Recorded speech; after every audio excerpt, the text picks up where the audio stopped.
Quadrilateral security dialogue సింపుల్గా షార్ట్కట్లో చెప్పాలంటే quad Indo పసిఫిక్లో China విస్తరణ కుట్రలకు చెక్ పెట్టడమే లక్ష్యంగా ఏర్పాటైన కూటమి ఇది.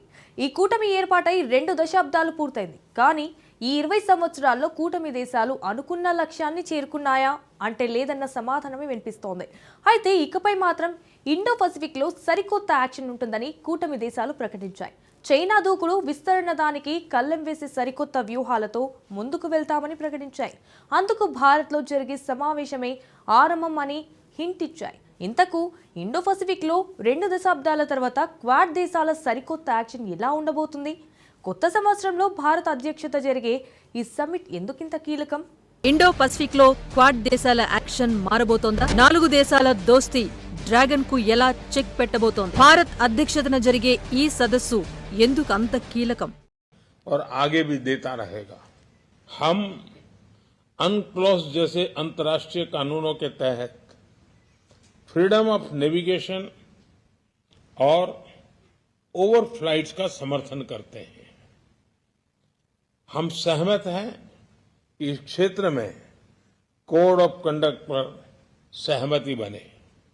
हम विस्तारवाद नहीं, विकासवाद की नीति का समर्थन करते हैं।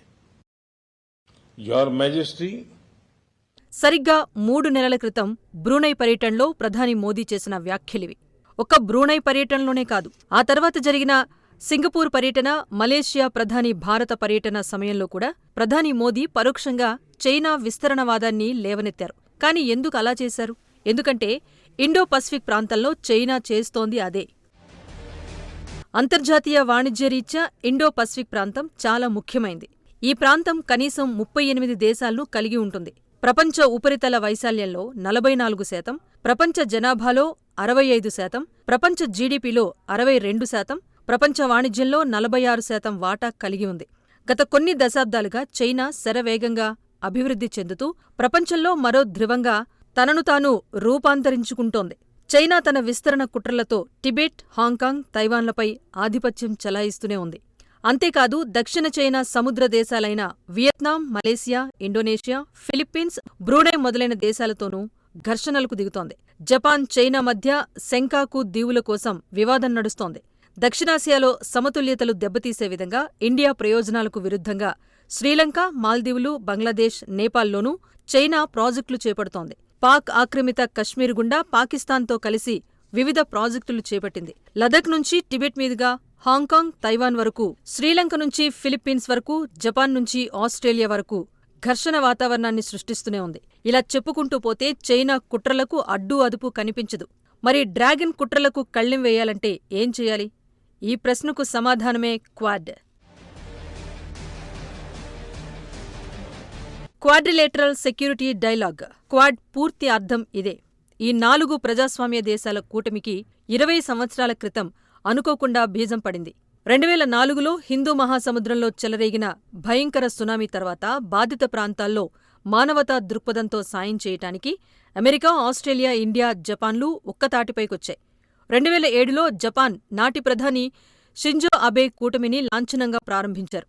అయితే ఈ కూటమిలో పాలు పంచుకుంటే చైనాకు కోపం తెప్పిస్తామేమోనని కొన్నేళ్లపాటు ఆస్ట్రేలియా తటపటాయించింది. అలా 10 ఏళ్లు క్వాడ్ సైలెంట్గా ఉంది. అయితే పెరుగుతున్న చైనా ప్రాబల్యంతో మారిన వైఖరులను ప్రతిఫలిస్తూ 2017లో క్వాడ్ మళ్లీ ప్రారంభమైంది. ఇండో పసిఫిక్ పై మరింత దృష్టి పెట్టి చైనాకు అడ్డుకట్ట వేయటానికి క్వాడ్ కీలకమని నాటి అమెరికా అధ్యక్షుడు ట్రంప్, ప్రస్తుత బైడెన్ ప్రభుత్వాలు గుర్తించాయి. దీంతో క్వాడ్ నేతల సదస్సు 2021లో తొలిసారి జరిగింది. నాటి నుంచి చైనా పేరెత్తకుండానే ఆ దేశ విస్తరణవాదాన్ని అడ్డుకునే చర్యలకు క్వాడ్ కేరఫ్గా నిలుస్తోంది. నిజానికి తైవాన్పై చైనా దాడి చేసే ప్రమాదం ఉందని భావిస్తున్న ఈ తరుణంలో చూస్తూ ఊరుకోబోమని అమెరికా హెచ్చరిస్తోంది. 2023 మార్చిలో వర్చువల్గా జరిగిన సమావేశంలో క్వాడ్ దేశాలు సైతం ప్రాంతీయ సమగ్రత, సార్వభౌమత్వాలకే తాము కట్టుబడి ఉన్నట్లు స్పష్టం చేయటం చైనాకు తొలి షాక్. అలాగే చైనాతో దౌత్య, వాణిజ్య సంబంధాలు దెబ్బతిన్న నేపథ్యంలో ఈ సదస్సులో ఆస్ట్రేలియా ప్రధాని అల్బనీస్ యాక్టివ్గా ఉంటున్నారు. దీంతో ఈ కూటమి దేశాల భేటీ, కార్యాచరణ ప్రణాళికలు సహజంగానే చైనాకు నచ్చట్లేదు. ఫలితంగా ఏషియా ప్రాంతపు నాటో కూటమి అంటూ క్వాడ్పై ముద్ర వేస్తోంది. క్వాడ్ ఏర్పాటు వల్ల ఉద్రిక్తతలు పెరగటంతో పాటు అంతర్జాతీయ సంఘీభావం, సహకారం దెబ్బతినే ప్రమాదముందని బీజింగ్ హెచ్చరిస్తోంది.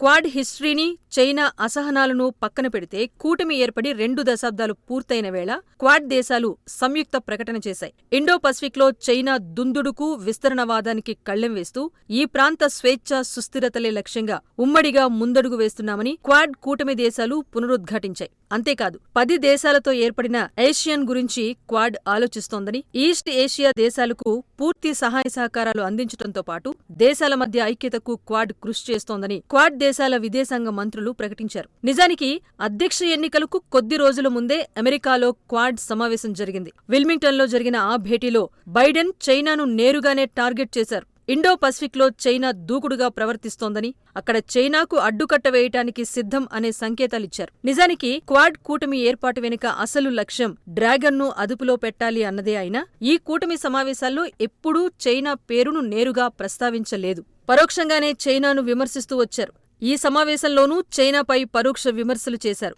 కానీ సమావేశం సమయంలో బైడెన్ చేసిన వ్యాఖ్యలు మైక్లో రికార్డు కావటంతో ఎలాగో బయటకొచ్చేశాయి. ఈ వ్యాఖ్యలను బట్టే అర్థం చేసుకోవచ్చు చైనా దూకుడుపై క్వాడ్ ఎంత సీరియస్గా ఉందో. ఇక ఈ సంవత్సరం క్వాడ్ సదస్సుకు భారత్ ఆతిథ్యం ఇవ్వబోతోంది. ఇది భారత్కు అద్భుత అవకాశంగా విదేశాంగ నిపుణులు చెబుతున్నారు.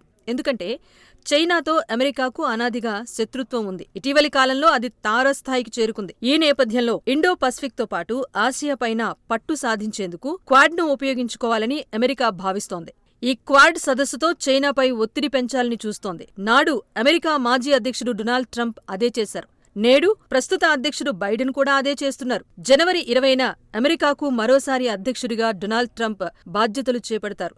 ఆ తర్వాత భారత్ అధ్యక్షతన జరిగే క్వాడ్ సమావేశం ఇండో పసిఫిక్లో డేరింగ్ డెసిషన్లకు వేదికయ్యే అవకాశమూ లేకపోలేదు. ఇప్పటికే టారిఫ్స్ పేరిట బీజింగ్ వెన్నులో వణుకు పుట్టిస్తున్న ట్రంప్ క్వాడ్ కూటమి ద్వారా డ్రాగన్ను మరింత దెబ్బకొట్టే ప్రయత్నాలు ఖచ్చితంగా చేస్తారు.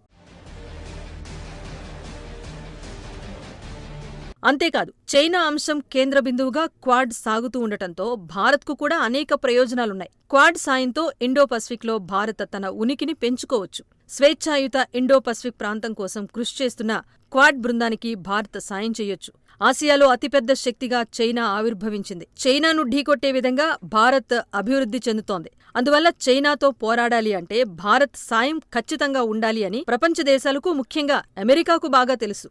అందువల్ల క్వాడ్ బృందంలో ఇండియా కీలక పాత్ర పోషించే ఛాన్స్ ఉంది. అన్నింటికీ మించి చైనాతో ఇండియాకు సరిహద్దు వివాదం ఉంది. ఒకవేళ ఉద్రిక్త పరిస్థితులు నెలకొంటే మన దేశానికి అండగా క్వాడ్ కూటమి నిలిచే అవకాశం ఉంది. అందుకే క్వాడ్ కూటమిని ఆసియా ప్రాంతపు నాటో కూటమిగా విమర్శిస్తోంది చైనా. తమ దేశాన్ని చుట్టుముట్టి ఆర్థికంగా తమను ఇబ్బంది పెట్టేందుకు క్వాడ్ కూటమి ప్రయత్నిస్తోంది అని చైనా భయపడుతోంది. ఇండో పసిఫిక్ ప్రాంతంలో ఎక్స్ట్రాలు చేస్తే క్వాడ్ అదే చేస్తుంది కూడా. అందుకే ఈ ఏడాది భారత్ అధ్యక్షతన జరగనున్న క్వాడ్ సమ్మిట్ బీజింగ్ వెన్నెముకలో వణుకు పుట్టించటం ఖాయం.